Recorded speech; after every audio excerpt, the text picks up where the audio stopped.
இரண்டு மாநிலமும் முறையிட்டு அந்த கச்சத்தீவை திருப்பி எடுக்க முடியாதா? கச்சத்தீவை திருப்பி எடுக்கவில்லை என்றால் எடுக்காத இந்த இந்திய கட்சிகளுக்கு வாக்களை என்ற நிலையை உருவாக்க முடியாதா? நம்மளால் உருவாக்க முடியாதா? காவிரியில் தண்ணி தர முடியாது என்று சொல்கிற காங்கிரஸ் கட்சிக்கு எதுக்கு ஒரு சொட்டு தண்ணீர் தமிழர்களுக்கு தமிழ்நாட்டுக்கு கொடுக்க முடியாது என்று சட்டசபையில் அவர்கள் பேசுகிறார்கள். அப்ப மானத்தமிழன் தவிச்சதுக்கு எனக்கு உரிய நிலை தரம் இருக்கிற உனக்கு என் இன ஓட்டு, என் மண்ணின் மக்களின் ஓட்டு, தமிழன் ஓட்டு ஒரு ஓட்டு இல்லை என்ற நிலையை மானத்தமிழ் மக்கள் உருவாக்க முடியாதா? 7 டிஎம்சி புதுச்சேரிக்கு இதுவரை பிரச்சனை தீர்ந்தபாடு இல்லை. அதனால நாங்கள் இவர்களை சார்ந்தில்லை. தண்ணீரின் தேவையில் தண்ணீரை அடைவோம். இருக்கிற நீர்நிலைகளை தூர்வாரி பராமரிப்பது, பாதுகாப்பது, புதிய நீர்த்தேக்கங்களை உருவாக்கி.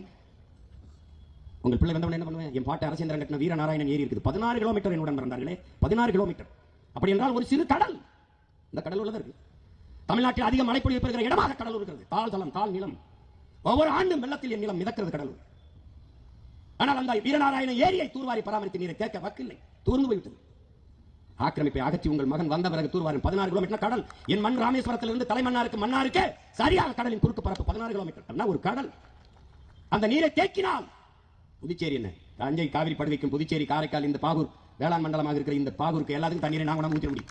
ஒன்று காவாயில் கொண்டு இல்லைன்னா பெருங்குழாயில் ஊற்றி போயிடும்.